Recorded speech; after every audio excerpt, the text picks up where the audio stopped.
कर आया, वो सारी बातें आप थोड़ी देर इंतजार करें, जॉइंट स्टेटमेंट में आएंगी। यहाँ लेंगे छोटा सा ब्रेक के बाद कुछ और खबरें आप देखते रहिए लेमन न्यूज।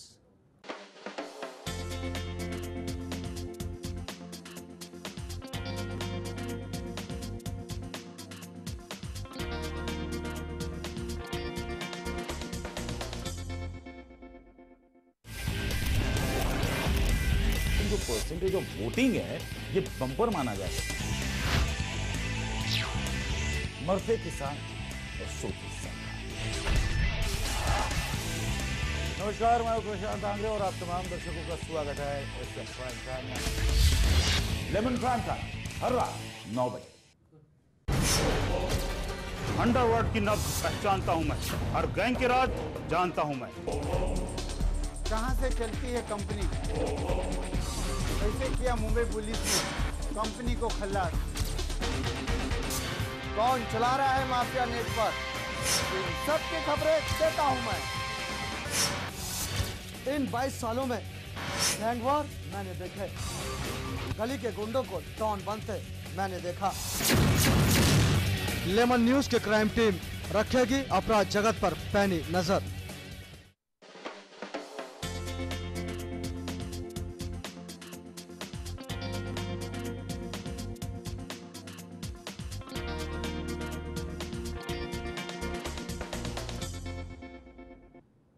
ब्रेक के बाद स्वागत है आपका।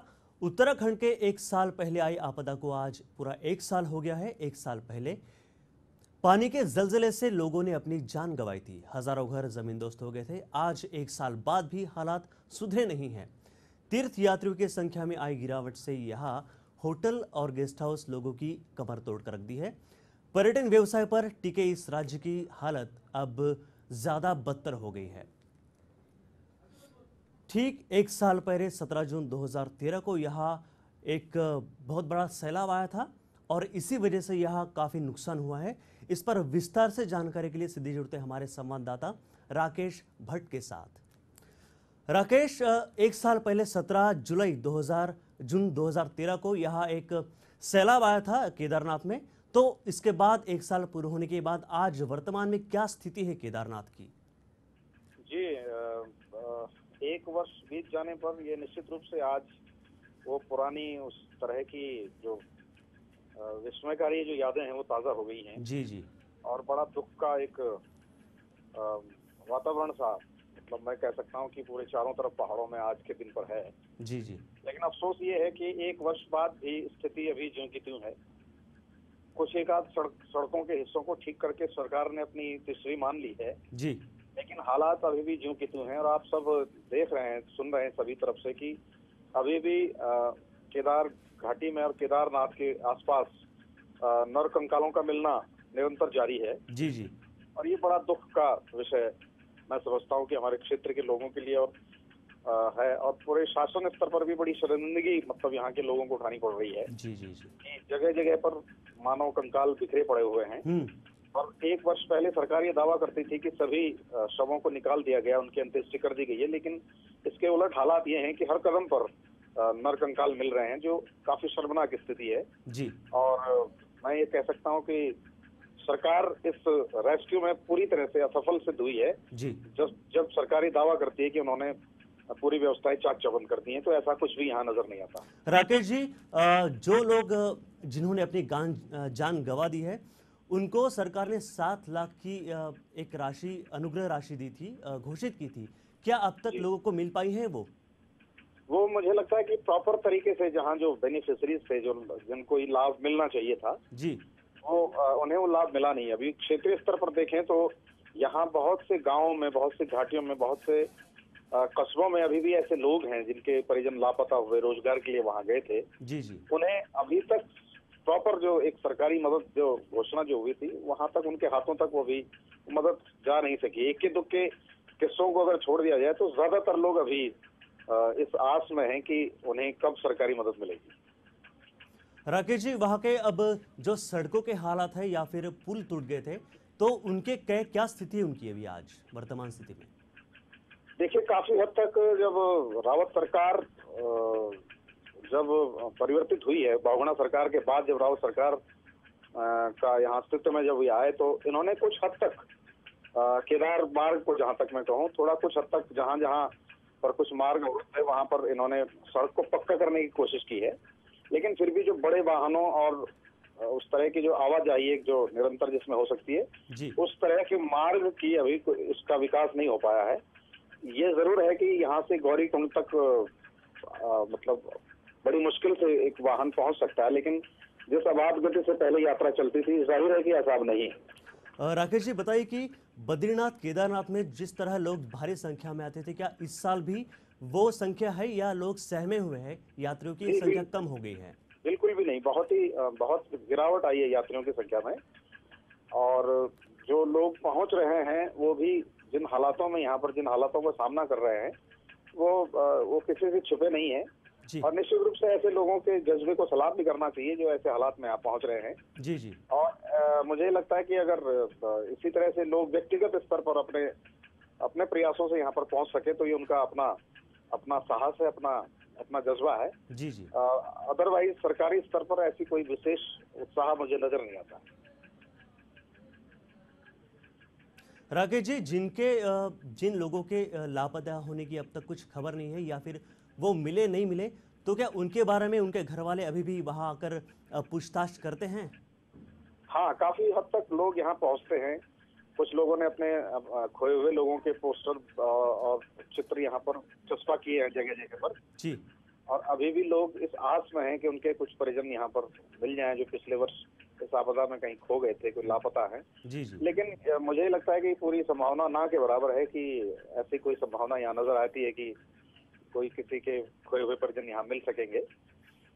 ये एक बड़ी दुख की बात है। पिछले साल ये जो हादसा हुआ था 1 साल पहले, तो उसको ध्यान में रखकर इस बार में ऐसा फिर ना हो, इसके लिए सरकार ने कुछ वहाँ प्रावधान या कुछ व्यवस्था की है कि इस स्थिति को फिर से हो तो टाला जा सके? हाँ, इतना जरूर है कि जब भी मौसम विभाग की चेतावनी जब प्रशासन को मिलती है तो वो यात्रा रोक लेते हैं जी। और कुछ उपयुक्त स्थानों पर यात्रियों को रोक लेते हैं, आगे जाने से वो उनको मना करते हैं जी। और ये मुझे लगता है ये एक सकारात्मक कदम होना भी चाहिए। आगे जब भी मौसम विभाग अगर कोई पूर्व सूचना प्रशासन को देता है तो वो ऐसे स्थानों पर यात्रियों को जाने से रोकना चाहिए और यही इसका सबसे बड़ा बचाव है। अगर पिछले साल की बात करें तो 580 लोगों की मौत हुई थी और 5700 लोग वहां लापता हुए थे, तो ये बहुत बड़ा आंकड़ा माना जाता है इसे। तो अब तक कितने लोगों की जो लापता हुए थे उनकी जांच या खोज पड़ताल चल रही है या हो चुकी है? जी, मैं ये समझता हूँ सरकारी स्तर पर जो आंकड़े दिए गए हैं, मुझे लगता है कि वो कुछ आंकड़ों को छुपाया भी गया है। 5000 से ज्यादा लापता की संभावनाएं हैं और मृतकों की संख्या भी बहुत अधिक है, क्योंकि क्षेत्रीय स्तर पर भी बहुत लोग यहाँ पर मृतक हुए हैं। गाँव के लोग जो रोजगार के लिए गए थे वो मृतक हुए हैं, उनके अभी तक कहीं पता नहीं है। और कुछ लोग जो अभी भी जी।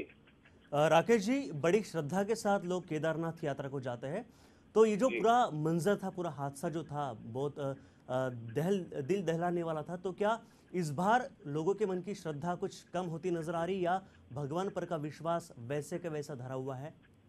निश्चित रूप से मैं ये कह सकता हूँ कि विश्वास की कमी तो नहीं कहीं मुझे नजर आती है, जज्बे की कहीं कमी नहीं आती। लेकिन इतना जरूर है कि जो प्रकृति का जो तांडव हुआ है उससे हर देशवासी सहमा हुआ है। जी। और क्योंकि हर इंसान के मन में यह आशंका है कि उस घटना की कहीं फिर से पुनरावृत्ति ना हो, क्योंकि यहाँ पर एक असामान्य सा मौसम रहता है हर शाम और हर रात को बादल उमड़ आते हैं, तो ये एक डरावना सा मौसम यहाँ पर जरूर रहता है। बहुत बहुत शुक्रिया राकेश जी पूरी जानकारी के लिए। तो केदारनाथ की यात्रा फिर से शुरू हो गई, लेकिन लोग अब तक वो हादसे को भूल नहीं पाए जो 17 जून 2013 को हुआ था। इस हादसे में 580 लोगों की जान गई थी, 5700 लोग लापता हुए थे, 1370 घर बह गए थे इस हादसे में, 4200 गांव प्रभावित हुए थे, 1006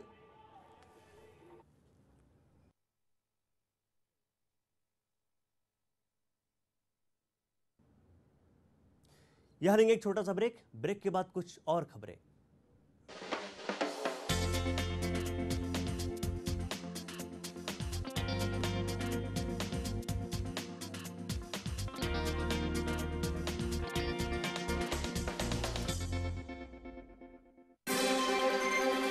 ब्रेक के बाद एक बार फिर आप सभी का स्वागत है। मुद्दे की बात में सवाल भारतीयता और अमेरिकी न्यायिक प्रक्रिया का नहीं है। आपस के डिफरेंसेस की वजह से एक व्यक्ति कांग्रेस के पास चला गया और एक उसके विरोध में चला गया।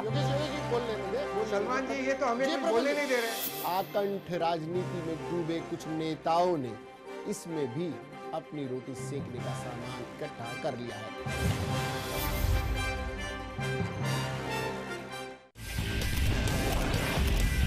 जो परसेंटेज ऑफ वोटिंग है ये बम्पर माना जाता है। मरते किसान और सोते सरकार। नमस्कार, मैं प्रशांत आंग्रे और आप तमाम दर्शकों का स्वागत है एसएफ प्राइम टाइम में। लेमन प्राइम टाइम हर रात 9 बजे।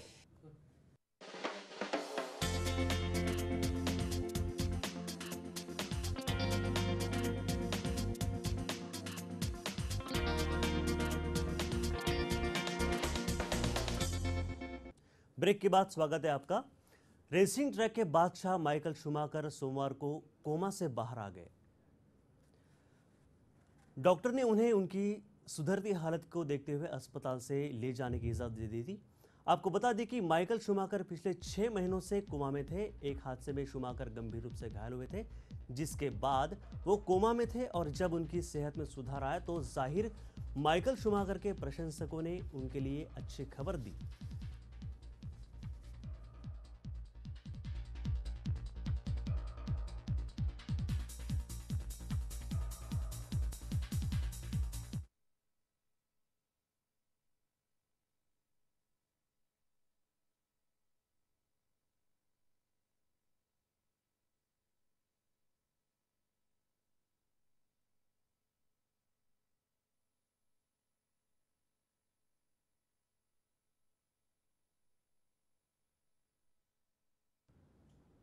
इस वक्त की सबसे बड़ी खबर आपके टेलीविजन स्क्रीन पर। कोल्हापुर शहर के टोल नाके फिर से शुरू हो गए हैं और इस पे 9 नाकों पर जो है टोल लेना शुरू हो गया है। आईआरबी कंपनी के टोल नाके ने फिर शुरू कर दी है टोल की वसूली। आंदोलन के चलते कई महीनों से बंद थे ये सब टोल नाके। कुल 9 टोल नाकों पर वसूली शुरू कर दी गई है। कोल्हापुर शहर के टोल नाकों ने ये वसूली शुरू की है, जो 9 टोल नाके कुल मिलाकर आईआरबी कंपनी के टोल नाके ने फिर से ये वसूली शुरू की है टोल नाके की। आंदोलन के चलते कई महीनों से बंद थे टोल नाके। आपको बता दें कि टोल नाकों से टैक्स लेने के लिए काफी आंदोलन किया था राज ठाकरे शिवसेना की तरफ से। 2-3 बार काफी आंदोलन हो चुका और इसके बाद इन नाकों पर टोल वसूली बंद कर दी गई थी, लेकिन फिर से कोल्हापुर के 9 टोल नाकों पर यह वसूली फिर